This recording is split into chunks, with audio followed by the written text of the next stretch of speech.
Welcome to my target teacher. Friends, हमने शब्द विचार पे 3 पार्ट की वीडियो बना दिया है। आप उसे पूरा देख लीजिए जिससे आपका पूरा का पूरा कॉन्सेप्ट समझ में आ जाए। वीडियो अच्छी लगे तो लाइक शेयर ज़रूर कीजिए। और हाँ, इसकी बनी टेस्ट देने के लिए आप हमारे टेलीग्राम पेज से ज्वाइन हो जाइए, जहाँ पर डेली बेसिस पे टेस्ट होता है। चलिए वीडियो को स्टार्ट करते हैं।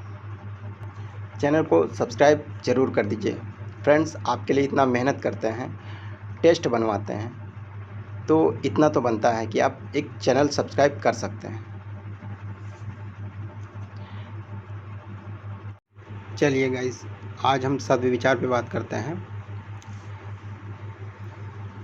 वर्डों के सार्थक समूह को क्या कहते हैं? तो ये शब्द कहते हैं इसको। शब्द भाषा की सबसे छोटी इकाई है। क्या है? तो छोटी इकाई है, सार्थक छोटी इकाई है। शब्दों का वर्गीकरण कैसे करते हैं? तो शब्दों का वर्गीकरण जो करते हैं कई प्रकार से कर सकते हैं। जैसे रचना बनावट के आधार पर कर सकते हैं, प्रयोग के आधार पर कर सकते हैं, उत्पत्ति के आधार पर कर सकते हैं, अर्थ के आधार पर कर सकते हैं। तो रचना या बनावट के आधार पे 3 प्रकार से कर सकते हैं, और प्रयोग के आधार पर 2 प्रकार से कर सकते हैं। जैसे विकारी हो गया, अविकारी हो गया। और उत्पत्ति के आधार पर 4 प्रकार से कर सकते हैं। तत्सम, तद्भव, देशज, विदेशज, इस प्रकार से। अर्थ के आधार पर 2 प्रकार से करते हैं, जैसे सार्थक और निरर्थक।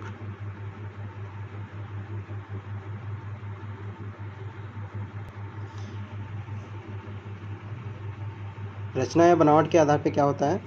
तो ये जो होता है 3 प्रकार से इसको कर सकते हैं। जैसे रूढ़ हो गया, यौगिक हो गया, योग रूढ़ हो गया। प्रयोग के आधार पे क्या होता है? तो विकारी होते हैं और अविकारी होते हैं। ठीक। अब विकारी में कौन कौन से आते हैं? जैसे विकारी में ये सब आते हैं: संज्ञा, सर्वनाम, विशेषण, क्रिया विशेषण। ये सब क्या होते हैं? विकारी में आ जाते हैं। अविकारी में कौन कौन से आते हैं? तो अविकारी में जो आते हैं तो ये क्रिया विशेषण हो गया, सामुच्य बोधक हो गया, संबंध बोधक हो गया, विस्मयादि बोधक हो गया। ये सब क्या होते हैं? अविकारी शब्द में आते हैं, जिसको अव्यय भी बोलते हैं। उत्पत्ति के आधार पे 4 होते हैं। तो उत्पत्ति में जैसे ये तत्सम हो गए, तद्भव हो गए, और देशज हो गए, और विदेशज हो गए। तो ये क्या होते हैं? उत्पत्ति के आधार पे होते हैं।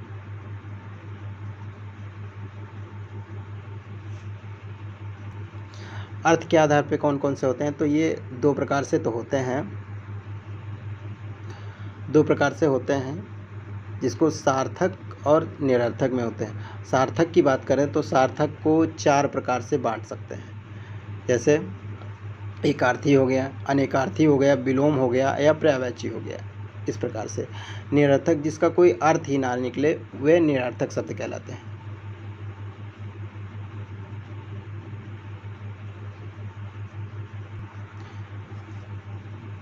अब रचना या बनावट के आधार पर शब्द भेद देख लेते हैं।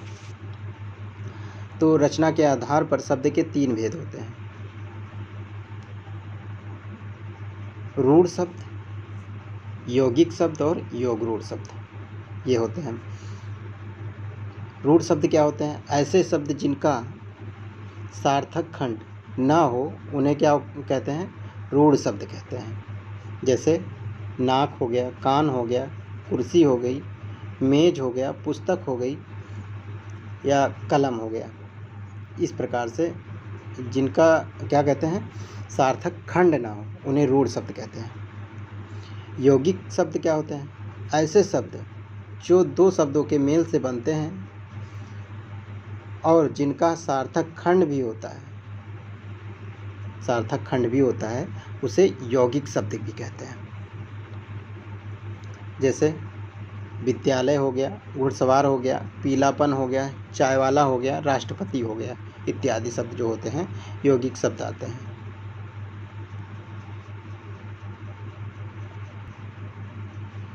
योग रूढ़ शब्द क्या होते हैं?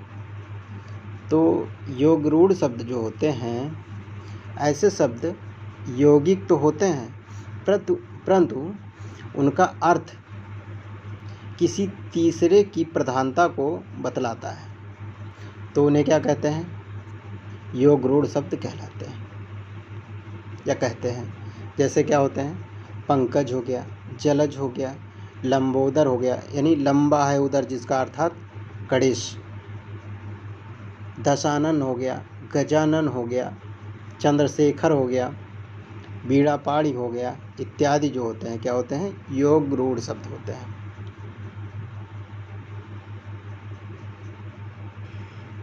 प्रयोग के आधार पर शब्दों के भेद। अब प्रयोग के आधार पे शब्द को दो भागों में बांटा जा सकता है। जैसे विकारी हो गया, अविकारी शब्द हो गया। तो विकारी शब्द वे ऐसे शब्द जिनका लिंग, वचन, काल, कारक इत्यादि के कारण परिवर्तन होता है, तो उन्हें विकारी शब्द कहते हैं।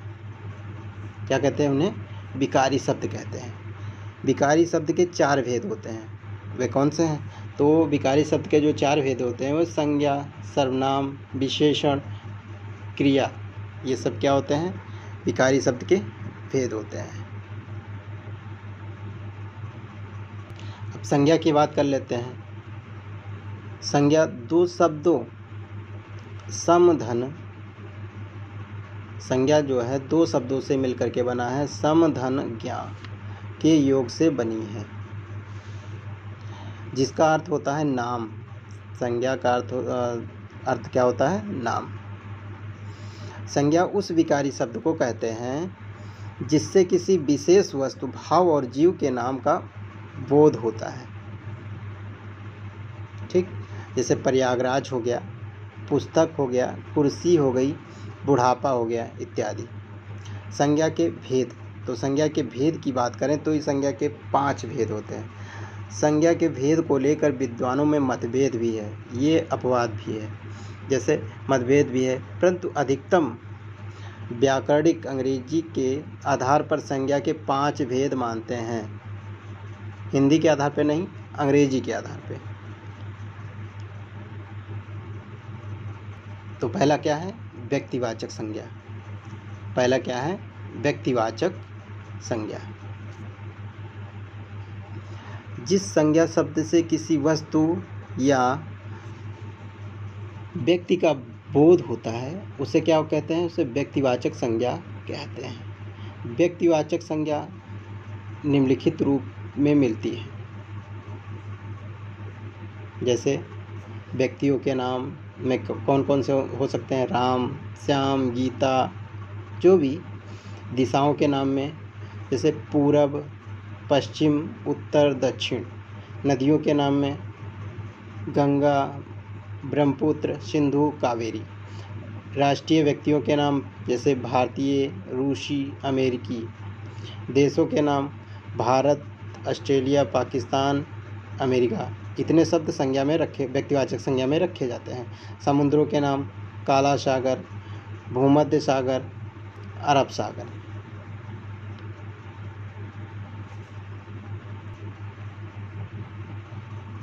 अब नगरों, सड़कों और चौराहों की बात करें तो जैसे आजमगढ़, अशोक मार्ग, चांदनी चौक इत्यादि जो होते हैं ये व्यक्तिवाचक संज्ञा में रखे जाते हैं। पुस्तकालय यानी पुस्तकों एवं समाचार पत्रों के नाम में जो ये होते हैं, जैसे महाभारत हो गया, ऋग्वेद हो गया, धर्मयुग हो गया, पत्रिका हो गई, धर्मवीर भारती, यानी जो होते हैं ये पुस्तक होंगी, समाचार पत्र होंगे, ये व्यक्तिवाचक संज्ञा में रखे जाएंगे। दिनों व त्योहारों के नाम जो होंगे वो किस में रखे जाएंगे? महीनों के नाम, एक सब व्यक्तिवाचक संज्ञा में रखे जाएंगे। सोमवार हो गया, शनिवार हो गया, मई, जून, होली, दीपावली, ये सब क्या है? व्यक्तिवाचक संज्ञा में रखे जाएंगे। जातिवाचक संज्ञा की बात करें तो जातिवाचक संज्ञा में जिस संज्ञा शब्द से किसी वस्तु या व्यक्ति की एक ही प्रकार की जातियों का बोध होता है उसे क्या कहते हैं? जातिवाचक संज्ञा कहते हैं। ये निम्नलिखित रूपों में पाई जाती है। जैसे वस्तुओं के नाम, पशु पक्षियों के नाम, प्राकृतिक तत्वों के नाम, संबंधियों के नाम, पदों एवं कार्यों के नाम, मिठाई के नाम। तो वस्तुओं के नाम में जैसे हो गया कुर्सी हो गई, मेज, पुस्तक, पंखा इत्यादि जो हो गया, ये वस्तुओं के नाम में जातिवाचक यानी उनकी जाति का बोध करा रहा है। तोता हो गया, मैना हो गई, गाय हो गया, बकरी हो गई, कोयल हो गया। अब प्राकृतिक तत्वों के नाम जैसे बिजली, वर्षा, भूकंप, ज्वालामुखी इत्यादि। संबंधियों के नाम क्या होते हैं? भाई, बहन, पति, पत्नी इत्यादि। ये सब संबंधियों के नाम में जातिवाचक संज्ञा को दर्शाते हैं। अब पदों एवं कार्यों के नाम में जैसे शिक्षक हो गया, प्रोफेसर हो गया, हलवाई हो गया या जुलाहा हो गया। मिठाई के नाम पे बर्फ़ी, पेड़ा, जलेबी, ये सब क्या हैं? जातिवाचक संज्ञा के उदाहरण हैं। चलिए अगला देखते हैं। भाववाचक संज्ञा की बात करें तो जिस संज्ञा शब्द से किसी गुणधर्म तथा स्वभाव का बोध होता है उसे भाववाचक संज्ञा कहते हैं। जैसे उदाहरण है नम्रता, लंबाई, मिठास, बुढ़ापा, कड़कपन, जवानी इत्यादि। भाववाचक संज्ञाओं का निर्माण कैसे होता है? जैसे ये 5 प्रकार से होता है। भाववाचक संज्ञाओं का निर्माण जो होता है ये 5 प्रकार से होता है। अब जातिवाचक संज्ञा से लड़का से क्या हो जाएगा? लड़कपन हो जाएगा। बुढ़ापा से बुढ़ापा हो जाएगा। बुढ़ा से बुढ़ापा हो जाएगा। सर्वनाम से मम का ममत्व हो जाएगा। अपना का अपनापन हो जाएगा। विशेषण से जैसे अच्छा का अच्छाई, यानी विशेषण बनाने के अच्छा को अच्छाई कर देंगे। ईमानदार का ईमानदारी कर देंगे, विशेषण बन गए। क्रिया से क्रिया का अर्थ होता है करना, जैसे लिखना का हो गया लिखावट। सजना सजाना का होता है सजावट इत्यादि। अव्यय से बात कर लेते हैं तो अव्यय में कौन कौन है? शाबाश, शाबाशी, दूर, दूरी इत्यादि।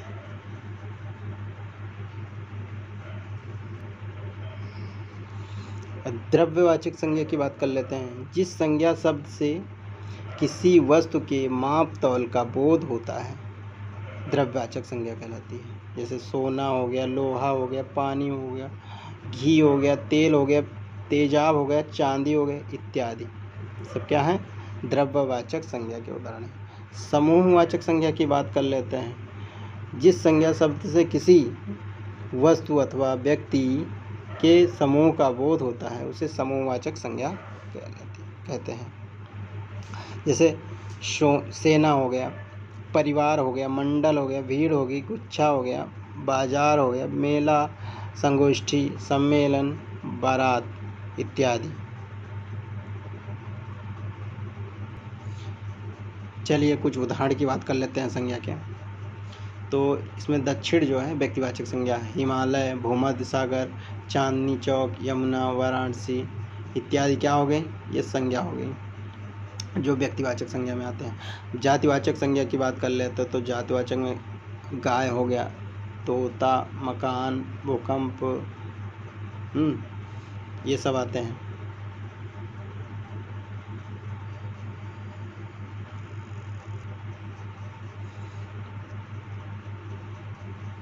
भूकंप हो गया, लंबाई हो गई, और लंबाई किसमें? भाववाचक संज्ञा में आता है।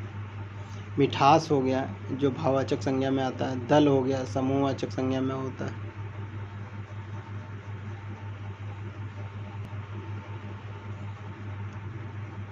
चांदी जो है ये द्रव्यवाचक संज्ञा है। तेजाब हो गया। अब व्यक्तिवाचक संज्ञा में क्या हो गया? ऋग्वेद आ जाएगा, रामचरितमानस आ जाएगा। शिक्षक किस में आ जाएगा? शिक्षक जातिवाचक संज्ञा में आ जाएगा। रक्षाबंधन व्यक्तिवाचक संज्ञा में आ जाएगा। दिवाली व्यक्तिवाचक में रहेगा। बहन जातिवाचक संज्ञा में।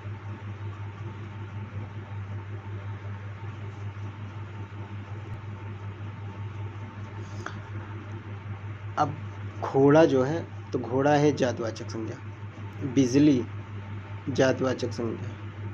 कठोरता भाववाचक संज्ञा है।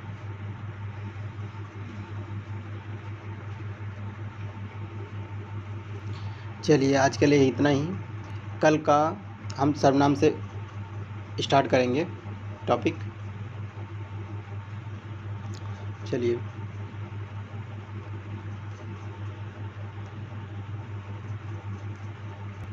फ्रेंड्स, यह वीडियो आपको अच्छी लगती है तो लाइक, शेयर और कमेंट ज़रूर कीजिए।